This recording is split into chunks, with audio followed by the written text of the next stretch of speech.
ប៉ះគ្នាមួយប្រាវជាមួយយោធាសៀមឆ្លៀនពៀនពុកម៉ែបងប្អូនប្រហែលជាបានឃើញคลิปវីដេអូខ្លះៗហើយប៉ុន្តែថ្ងៃនេះខ្ញុំនឹងលាតត្រដាងលំអិតមួយម៉ាត់ម្ដងថាតើបងប្អូនកងទ័ពយើងនៅសមរភូមិមុខត្រង់ចំណុចមុំ3ត្រូវប្រឈមមុខនឹងការដាក់សម្ពាធបែបណាខ្លះយោងតាមប្រភពវីដេអូដើមដែលយើងទទួលបានពីបងប្រុសម្នាក់ដែលឈរជើងផ្ទាល់នៅទីនោះបានឲ្យដឹងថាមានកម្លាំងទាហានសៀមមួយក្រុមធំស្លៀកពាក់ឈុតខ្មៅបានលើកគ្នាមកទាំងបំពេញចូលមកដល់ទីតាំងដែលកងទ័ពកម្ពុជាយើងកំពុងឈរជើងការពារទឹកដីមិនត្រឹមតែប៉ុណ្ណោះពួកគេបានមកតវ៉ាដេញកងទ័ពយើងនិងបង្កការប៉ាក់ពាក្យសម្ដីគ្នាយ៉ាងតានតឹងតើការជជែកគ្នានោះមានដំណើរដើមតងយ៉ាងណាហើយហេតុអ្វីបានជាទាហានយើងហ៊ានតតាំងដោយមិនខ្លាចញញើតសូមបងប្អូនតាមដានការបកស្រាយលម្អិតដូចតទៅនេះបងប្អូនមកពិនិត្យមើលចំណុចចាប់ផ្ដើមនៃវីដេអូនេះនៅដើមដំបូងយើងឮសំឡេងភាគីខាងយើងព្យាយាមនិយាយសម្រួលថាខាងបងនោះក៏អត់មានបញ្ហាទេខាងបងទៅខាងនោះអត់អីទេត្រង់នេះបង្ហាញថាកងទ័ពខ្មែរយើងគឺប្រកាន់ជំហរសន្តិភាពនិយមខ្លាំងណាស់យើងមិនចង់បង្កជម្លោះទេយើងព្យាយាមប្រាប់ថាបើនៅត្រឹមខាងនោះគឺមិនអីទេប៉ុន្តែបញ្ហាគឺនៅពេលដែលពួកគេចូលមកដល់ខាងនេះទោះបីជាយើងនិយាយល្អយ៉ាងណាក៏ពួកគេនៅតែរឹងរូសបងប្អូនស្ដាប់មើលត្រង់ឃ្លាដែលទាហានយើងតបទៅវិញថាអានឹងរឿងថ្នាក់លើអ្នកដោះស្រាយទេនិងសំខាន់ខាងបងទេដែលចូលមកដល់នេះគឺជាចំណុចគន្លឹះទាហានយើងបានប្រាប់យ៉ាងច្បាស់ថាការចូលមកកាន់កាប់ឬទាមទារទឹកដីត្រង់នេះមិនមែនជាសិទ្ធិរបស់ពួកគេដែលមកដាយចង្កុលនោះទេវាជារឿងរបស់ថ្នាក់ដឹកនាំប្រទេសទាំងពីរឃើញថាស្ថានភាពចាប់ផ្ដើមតានតឹងនៅពេលដែលពួកគេនៅតែមិនព្រមស្ដាប់បងប្អូនមើលចុះពួកគេមកគ្នាច្រើនឯខាងយើងមានគ្នាតិចប៉ុន្តែបងប្អូនកងទ័ពយើងមិនបានដើរថយក្រោយសូម្បីមួយជំហានពាក្យសម្ដីមួយឃ្លាដែលខ្ញុំពេញចិត្តបំផុតគឺបើគិតមិនមកដោះស្រាយផ្ទាល់ទេពួកយើងធ្វើការវាពិបាកឥឡូវមកជួបមុខត្រង់នេះបញ្ជាក់ថាបងទាហានយើងគាត់ក្តៅស្លឹកត្រចៀកហើយគាត់លែងចង់និយាយជាមួយកូនទាហានតូចតាចដែលចេះតែមកអុចអាលរឿងព្រំដែនហើយគាត់ទាមទាររកអ្នកទទួលខុសត្រូវធំមកនិយាយគ្នាតោះមកស្ដាប់បន្តទៀតបងប្អូននៅក្នុងការសន្ទនាដែលស្ដាប់ទៅហាក់ដូចជាមានការលាយឡំភាសាគ្នាខ្មែរខ្លះថៃខ្លះយើងចាប់បានន័យថាខាងយើងបានព្យាយាមដេញពួកគេឲ្យទៅវិញមានឃ្លាមួយដែលបងទាហាននិយាយថាគ្មានចេះថៃផងធឿស្អាតបើខ្ញុំដើរមកគេបុកគេចេញមកហើយមកកាក់គ្នាខ្ញុំដេញឲ្យទៅវិញតែគេមិនទៅគេថាដីរបស់គេសូមបងប្អូនពិចារណាត្រង់ចំណុចនេះទឹកដីដូនតាយើងសោះពួកគេហ៊ានមកឆោកាក់ហើយចោទថាជាដីរបស់គេទៅវិញ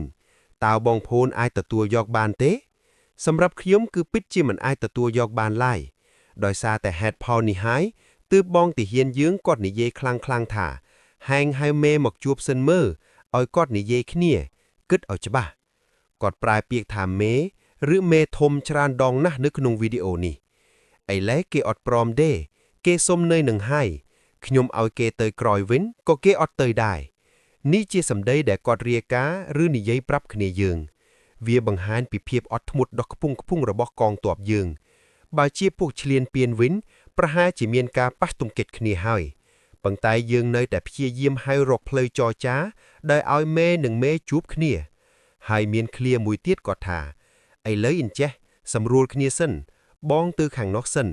ចាំដល់ពេលមេមកចាំឲ្យមេនិងមេជួបគ្នានេះគឺជាយុទ្ធសាស្ត្រដ៏ឆ្លាតវៃរបស់កងទ័ពយើងគឺព្យាយាមបំបែកពួកគេឲ្យថយទៅទីតាំងដើមសិនដើម្បីកុំឲ្យមានភាពតានតឹងនៅតំបន់ប្រឈមមុខចូលមកដល់ចំណុចរសើបបំផុតនៅក្នុងវីដេអូនេះគឺការជជែកគ្នាអំពីផែនទីឬ map និងការកំណត់ចម្ងាយ100ម៉ែត្រនៅក្នុងវីដេអូយើងឮពួកគេនិយាយអំពីការដកថយ100ម៉ែត្រខាងឈុតខ្មៅហាក់ដូចជាចង់ឲ្យយើងថយឬកំណត់តំបន់ហាមឃាត់ប៉ុន្តែខាងយើងឆ្លើយតបវិញភ្លាមថា100ម៉ែត្រពីនេះទៅបងដកទៅនៅក្រោយ100ម៉ែត្រនេះមានន័យថាទាហានយើងដឹងច្បាស់ណាស់ពីព្រំដែននិងកិច្ចព្រមព្រៀងនានាយើងមិនមែនចេះតែដើរទៅមុខដោយគ្មានក្បួនខ្នាតនោះទេ នៅពេលដែលខាងនោះលើកយកផែនទីឬការកំណត់អ្វីមួយមកនិយាយតែហ៊ានយើងបានតបវិញយ៉ាងចាស់ដៃថាអានឹងកំណត់យើងអត់ដឹងទេថ្ងៃមុនប្រាប់ខាងបងទៅ100ម៉ែត្របងក៏យូរទេត្រង់នេះបញ្ជាក់ថាពួកគាត់ធ្លាប់បាននិយាយគ្នារួចហើយពីមុនមកប៉ុន្តែខាងភាគីសៀមហាក់ដូចជាមានចេតនាករឿងដដែលឬចង់រំកិលខ្លួនមកមុខការដែលទាហានយើងនិយាយថាតាន់ហ៊ានអូខេទេព្រោះអីថ្នាក់លើមិនតាន់ហ៊ានកំណត់ឲ្យខ្ញុំមិនហ៊ានអូខេគឺជាការបង្ហាញពីវិន័យដ៏តឹងរឹងគាត់មិនសម្រេចចិត្តដោយចិត្តឯងដែលនាំឲ្យខាតបង់ប្រយោជន៍ជាតិឡើយគឺគាត់រងចាំបទបញ្ជាពីថ្នាក់លើជានិច្ចចុងបញ្ចប់នៃការជជែកនេះយើងឃើញថាពួកគេនៅតែមិនទាន់ត្រីគ្នាដោយសារតែខាងយើងជំរុញឲ្យមេធំឬមេកោអាចជាឈ្មោះកូដឬការហៅមេបញ្ជាការមកដោះស្រាយអានឹងអត់និយាយទុកឲ្យគេដោះស្រាយប៉ុន្តែយើងចេញរៀងខ្លួនសិនទៅនេះជាដំណោះស្រាយចុងក្រោយនៅកន្លែងកើតហេតុដើម្បីរងចាំថ្នាក់លើបាទពុកម៉ែបងប្អូនទាំងអស់គ្នាឆ្លងកាត់ការស្ដាប់នៅការបកស្រាយលម្អិតរបស់ខ្ញុំខាងលើបងប្អូនប្រកាសជាបានយល់ច្បាស់ហើយថាស្ថានភាពនៅទឿនមុំ3គឺមិនមែនជារឿងលេងសើចទេការដែលពួកឈុតខ្មៅហ៊ានមកឆតវ៉ាដល់មុខកងទ័ពយើងបែបនេះគឺពួកគេមានចេតនាមិនល្អចំពោះទឹកដីយើងច្បាស់ណាស់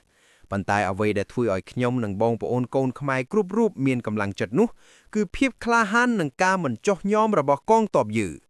បងប្រុសក្នុងវីដេអូបានឆតតាំងប្រើគ្រប់មធ្យោបាយទាំងការទូតនិងភាពម៉ឺងម៉ាត់ដើម្បីការពារដីយើងដូច្នេះខ្ញុំសូមអំពាវនាវជាថ្មីម្ដងទៀត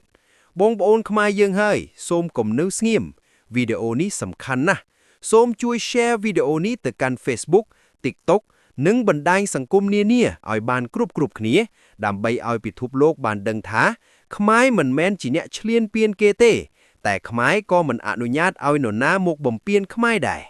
សូមបងប្អូនកុំភ្លេចជួយចុច Subscribe និងដាក់រូបកណ្ដឹង Channel Media News ដើម្បីទទួលបានព័ត៌មានបន្តបន្ទាប់ទៀតអំពីសភាពការនេះខ្ញុំនឹងបន្តតាមដានយ៉ាងយកចិត្តទុកដាក់បំផុតសម្រាប់ថ្ងៃនេះខ្ញុំបាទសូមអរគុណនិងសូមគោរពលាជ័យយោកងទ័ពកម្ពុជា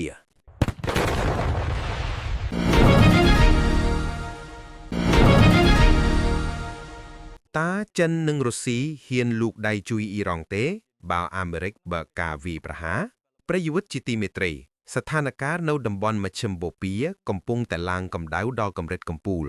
ខណៈដែលសមាយុទ្ធនាវាចម្បាំងដ៏ធំមួយរវាងមហាអំណាច3គឺអ៊ីរ៉ង់រុស្ស៊ីនិងចិនកំពុងប្រឈមមុខផ្ទាល់ជាមួយកងនាវាចម្បាំងរបស់សហរដ្ឋអាមេរិកសំណួរដ៏សំខាន់ដែលពិភពលោកកំពុងតាមដានគឺតើចិននិងរុស្ស៊ីអាចនឹងលូកដៃជួយអ៊ីរ៉ង់បានដែរឬទេប្រសិនបើអាមេរិកសម្រេចចិត្តបើកការវាយប្រហារបដូររបបដឹកនាំនៅទីក្រុងតេអ៊ីរ៉ង់ថ្ងៃនេះ Media News នឹងនាំអារម្មណ៍លោកអ្នកទៅស្វែងយល់ពីសេណារីយ៉ូនៃសង្គ្រាមនិងការវិភាគលម្អិតនៃព្រឹត្តិការណ៍នេះសូមអញ្ជើញតាមដានទស្សនាជាមួយយើងខ្ញុំដូចតទៅយោងតាមសេចក្តីរាយការណ៍ព័ត៌មានអន្តរជាតិបានឲ្យដឹងថាអ៊ីរ៉ង់បានប្រកាសបើកការធ្វើសមាយុទ្ធបានក្របពិតរយៈពេល2ថ្ងៃដែលជាសមាយុទ្ធយុទ្ធសាស្ត្ររួមគ្នារវាងអ៊ីរ៉ង់រុស្ស៊ីនិងចិននៅតំបន់ច្រាក់សមុទ្រហ័រមូសនិងសមុទ្រអូម៉ង់សមាយុទ្ធនេះត្រូវបានកំណត់ធ្វើឡើងនៅចុងខែមករានិងដើមខែកុម្ភៈនេះដែលអ្នកសង្កេតការណ៍មើលឃើញថាជាការបង្កើនភាពតានតឹងយ៉ាងខ្លាំងជាមួយសហរដ្ឋអាមេរិកជាក់ស្ដែងក្រុមនាវាចម្បាំងអាមេរិកជាច្រើនគ្រឿងបានទៅដល់គោលដៅហើយក្នុងនោះរួមមានទាំងនាវាផ្ទុកយន្តហោះដ៏មានអានុភាព USS Abraham Lincoln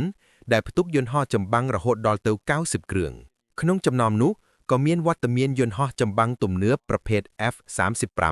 ដែលជាយន្តហោះអាចហោះឡើងចុះត្រង់និងមានល្បឿនលឿនបំផុតផងដែរការប្រកាសធ្វើសមាយុទ្ធរបស់របបសាធារណរដ្ឋអ៊ីស្លាមអ៊ីរ៉ង់នេះធ្វើឡើងភ្លាមបន្ទាប់ពីសហរដ្ឋអាមេរិកបានបង្កើនកម្លាំងទ័ពនិងបានបង្ហាញពីជំហរគំរាមកំហែងចង់បើកការវាយប្រហារទៅលើរបបដឹកនាំអ៊ីរ៉ង់សព្វថ្ងៃគោលដៅរបស់អាមេរិកមិនមែនជាការគំរាមធម្មតាទេប៉ុន្តែអាចជាផែនការផ្ដួលរំលំរបបសាធារណរដ្ឋអ៊ីស្លាមដើម្បីសងសឹកទៅនឹងការដែលរបបនេះបានបាញ់សម្លាប់បាតកោដែលជាប្រជាជនរបស់ខ្លួនឯងយ៉ាងឃោរឃៅប្រិយមិត្តប្រហែលជាបានដឹងហើយថាលោក Donald Trump ធ្លាប់បានគម្រាមថានឹងធ្វើអន្តរាគមន៍ជួយបាតកោអ៊ីរ៉ង់ យើងនៅចាំបានថានៅក្នុងអំឡុងពេលនៃការផ្ទុះបាតុកម្មដ៏ធំដែលមានប្រជាជនចូលរួមដល់ទៅជាង6លាននាក់នៅរដ្ឋធានីតេអេរ៉ង់និងនៅទូទាំងប្រទេសមានប្រជាជនប្រមាណ1លាន5សែននាក់បានព្យាយាមវាយប្រហារដើម្បីរឹបអូសរដ្ឋធានីពីដៃរដ្ឋាភិបាលប៉ុន្តែជាអកុសលកងឆ្មាំបដិវត្តន៍អ៊ីរ៉ង់និងកងកម្លាំងសន្តិសុខបានបើកការបាញ់រះសម្លាប់ប្រជាជនខ្លួនឯងយ៉ាងរង្គាលយោងតាមរបាយការណ៍ពីអង្គការសិទ្ធិមនុស្សអន្តរជាតិនិងប្រភពពីមន្ទីរពេទ្យនានាក្នុងប្រទេសអ៊ីរ៉ង់បានឲ្យដឹងថាចំនួនអ្នកស្លាប់ក្នុងពេលបង្ក្រាបភ្លាមៗមានរាប់ពាន់នាក់ហើយតួលេខសរុបចុងក្រោយអាចឈានដល់ការស្លាប់ពី30,000ទៅ40,000នាក់និងមានការចាប់ខ្លួនមនុស្សរហូតដល់ជាង36,000នាក់ឯណោះស្ថានភាពកាន់តែធ្ងន់ធ្ងរនៅពេលដែលអ៊ីរ៉ង់បដិសេធមិនទទួលយកលក្ខខណ្ឌចរចារបស់អាមេរិករដ្ឋបាលលោក Donald Trump បានដាក់លក្ខខណ្ឌចំនួន3សំខាន់ប្រសិនបើអ៊ីរ៉ង់ចង់ជៀសវាងសង្គ្រាមទី1ត្រូវតែគ្មានអាវុធនុយក្លេអ៊ែរនៅលើទឹកដីអ៊ីរ៉ង់ទី2ត្រូវបញ្ឈប់ការផលិតនិងពង្រីកមីស៊ីលផ្លោងបាល់លីស្ទិកទី3ត្រូវកែសម្រួលរបបដឹកនាំដោយឆ្ពោះទៅរកលទ្ធិប្រជាធិបតេយ្យថ្មីដែលប្រជាជនអាចទទួលយកបានបញ្ជាការកងទ័ពអាមេរិកប្រចាំតំបន់មជ្ឈិមបូព៌ា CENTOM បានចេញសេចក្តីប្រកាសព្រមានធ្ងន់ថាប្រសិនបើអ៊ីរ៉ង់ហ៊ានតែបើកការវាយប្រហារណាមួយប៉ះពាល់ដល់នាវាឬផលប្រយោជន៍អាមេរិកនឹងវាយបកយ៉ាងលឿនរហ័សទៅលើគោលដៅយោធាជាង50កន្លែងនៅក្នុងទឹកដីអ៊ីរ៉ង់តើអាមេរិកមានផែនការវាយប្រហារបែបណាតាមរយៈរូបភាពពីផ្កាយរណបបានបង្ហាញថាកងនាវាចម្បាំងអាមេរិកកំពុងស្ថិតក្នុងលក្ខណៈត្រៀមប្រយុទ្ធពេញលេញផែនការរបស់អាមេរិកគឺការវាយប្រហារដោយផ្លែកបន្ទោពោលគឺរហ័សនិងចំគោលដៅសំខាន់រួមមានការកំពេចរោងចក្រនុយក្លេអ៊ែររោងចក្រផលិតដ្រូនឃ្លាំងស្តុកមីស៊ីលនិងទីតាំងយុទ្ធសាស្ត្ររបស់កងឆ្មាំបដិវត្តន៍អ្វីដោយពិសេសជាងនេះអ្នកជំនាញផ្នែកយោធាបានវិភាគថាអាមេរិកកំពុងសិក្សាពីយុទ្ធសាស្ត្រស្រដៀងនឹងការដែលពួកគេអនុវត្តនៅវេណេស៊ុយឡានោះគឺការកំណត់គោលដៅលើមេដឹកនាំកម្ពុជាតែម្ដងទីតាំងលេនដ្ឋានក្រោមដីដែលជាកន្លែងលះខ្លួនរបស់មេដឹកនាំកម្ពុជាអាយ៉ាតូឡាអាលីខាមេនីនិងក្រុមគ្រួសារក៏ដូចជាមេដឹកនាំជាន់ខ្ពស់ដទៃទៀតនឹងត្រូវប្រឈមមុខនឹងការទម្លាក់គ្រាប់បែកពីយន្តហោះទម្លាក់គ្រាប់យុទ្ធសាស្ត្ររបស់អាមេរិកអ្នកវិភាគយល់ឃើញថាអាមេរិកចង់ប្រើប្រាស់ធនធានតិចប៉ុន្តែទទួលបានផលលឿនដោយផ្ដោតលើការកំទេចប្រព័ន្ធការពារដែនអាកាស S-300 ដែលជួយដោយរុស្ស៊ីនិងប្រព័ន្ធការពារផ្សេងៗទៀតរបស់អ៊ីរ៉ង់ឲ្យដូចជាការបិទភ្នែកសត្រូវមុននឹងចូលចាប់ខ្លួនឬកំទេចមេដឹកនាំចូលមកដល់ចំណុចស្នូលនៃសាច់រឿងរបស់យើងខណៈដែលនាវាចម្បាំងរុស្ស៊ីនិងចិនកំពុងធ្វើសមយុទ្ធជាមួយអ៊ីរ៉ង់តើពួកគេនឹងហ៊ានប្រកាសសង្គ្រាមជាមួយអាមេរិកដើម្បីការពារអ៊ីរ៉ង់ដែរឬទេចម្លើយដែលអ្នកសង្កេតការណ៍អន្តរជាតិភាគច្រើនយល់ឃើញគឺมันអាចទៅរួចទេទោះបីជាការធ្វើសមយុទ្ធនេះជានិមិត្តរូបនៃសាមគ្គីភាពនិងការបង្ហាញសិទ្ធិដុំក៏ដោយប៉ុន្តែនៅក្នុងស្ថានភាពជាក់ស្ដែងនៃសង្គ្រាមរុស្ស៊ីនិងចិនទំនងជាមិនហ៊ានលើកទ័ពឬបញ្ជូននាវាចម្បាំងរាប់រយគ្រឿងមកបាញ់តទល់ជាមួយអាមេរិកឡើយហេតុផលសំខាន់មានដូចជាភាពឯកអររបស់របបអ៊ីរ៉ង់ពិភពលោកបច្ចុប្បន្នជាពិសេសសហភាពអឺរ៉ុបទាំង27ប្រទេសបានថ្កោលទោសរបបសាធារណរដ្ឋអ៊ីស្លាមអ៊ីរ៉ង់និងបានចាត់ទុកកងឆ្មាំបដិវត្តន៍ជាអង្គការភេរវកម្មសូម្បីតែមហាអំណាចដូចជាចិននិងរុស្ស៊ីក៏ត្រូវគិតគូរពីផលប្រយោជន៍និងមុខមាត់របស់ខ្លួននៅលើឆាកអន្តរជាតិដែរការបាត់បង់ការគាំទ្រពីប្រជាជនរបបដឹកនាំបច្ចុប្បន្នកំពុងប្រឈមមុខនឹងការស្អប់ខ្ពើមពីប្រជាជនខ្លួនឯងជាង90លាននាក់ប្រសិនបើសង្គ្រាមផ្ទុះឡើងប្រជាជនអ៊ីរ៉ង់អាចនឹងងើបបេះបោរពីខាងក្នុងដើម្បីជួយពន្លឿនការដួលរលំនៃរបបនេះចិននិងរុស្ស៊ីមិនល្ងង់ដល់ថ្នាក់ទៅជួយរបបដែលរងចាំតែថ្ងៃដួលរលំហើយប្រឆាំងនឹងឆន្ទៈប្រជាជនទាំងប្រទេសនោះទេមេរៀនពីវេណេស៊ុយឡាអ្នកវិភាគបានលើកឡើងពីករណីប្រទេសវេណេស៊ុយឡាជាឧទាហរណ៍ទោះបីជាមានការគាំទ្រពីសម្ព័ន្ធមិត្តក៏ដោយក៏នៅទីបំផុតឥទ្ធិពលរបស់អាមេរិកនៅតំបន់អាមេរិកឡាទីននៅតែខ្លាំងហើយប្រព័ន្ធការពារដែលផ្ដោតដោយរុស្ស៊ីក៏មិនអាចទប់ទល់នឹងបច្ចេកវិទ្យារបស់អាមេរិកបានដែរដូច្នេះអ្វីដែលចិននិងរុស្ស៊ីអាចធ្វើបានយ៉ាងច្រាំងបំផុតគឺត្រឹមតែចេញសេចក្តីថ្លែងការណ៍ថ្កោលទោស តាមផ្លូវទូតែប៉ុណ្ណោះមិនមែនការលូកដៃធ្វើសង្គ្រាមលោកលើកទី3ដើម្បីការពារបុគ្គលខាមេនីនោះទេជាចុងក្រោយអ្នកសង្កេតការណ៍ជឿជាក់ថារបបសាធារណរដ្ឋអ៊ីស្លាមអ៊ីរ៉ង់ដែលមានអាយុកាល47ឆ្នាំមកនេះអាចនឹងឈានដល់ទីបញ្ចប់ប្រសិនបើសង្គ្រាមផ្ទុះឡើងមែនអ៊ីរ៉ង់អាចនឹងទប់ទល់បានត្រឹមតែ15ទៅ30ថ្ងៃប៉ុណ្ណោះក្រោមការវាយប្រហាររួមគ្នារបស់អាមេរិកនិងអាចមានការចូលរួមពីអ៊ីស្រាអែលផងដែរមានការរំពឹងទុកថាប្រសិនបើរបបនេះដួលរលំក្រុមអ្នកនយោបាយនិរទេសខ្លួនដូចជាព្រះអង្គម្ចាស់រេសាប៉ាហ្លាវីដែលជារាជទាយាទនៃអតីតរបបរាជានិយមអាចនឹងមានតួនាទីសំខាន់ក្នុងការកសាងជាតិឡើងវិញស្របតាមបំណងប្រាថ្នារបស់ប្រជាជនអ៊ីរ៉ង់ដែលស្រេកឃ្លានសេរីភាពសរុបមកវត្តមាននាវារុស្ស៊ីនិងចិនគឺគ្រាន់តែជាហ្គេមយុទ្ធសាស្ត្រ strategic game ដើម្បីបង្ហាញឥទ្ធិពលប៉ុន្តែមិនមែនជាការធានាអាយុជីវិតសម្រាប់របបដឹកនាំនៅទីក្រុងតេអ៊ីរ៉ង់នោះឡើយនេះគឺជាសេណារីយ៉ូនិងការវិភាគចុងក្រោយជុំវិញស្ថានភាពនៃច្រកសមុទ្រ Hormuz តើបងប្អូនយល់ឃើញយ៉ាងណាដែរតើចិននិងរុស្ស៊ីនឹងហ៊ានប្រថុយសង្គ្រាមនុយក្លេអ៊ែរដើម្បីជួយអ៊ីរ៉ង់ដែរឬទេសូមបញ្ចេញមតិយោបល់របស់លោកអ្នកនៅខាងក្រោមវីដេអូនេះសូមអរគុណសម្រាប់ការទស្សនានិងតាមដានតាំងពីដើមរហូតដល់ចប់ប្រសិនបើបងប្អូនពេញចិត្តការវិភាគនេះសូមជួយចុច like share និង subscribe ដើម្បីជាកម្លាំងចិត្តដល់ក្រុមការងារ Media News ផលិតវីដេអូថ្មីៗបន្តទៀតសម្រាប់ពេលនេះខ្ញុំបាទសូមអរគុណសូមគោរពលា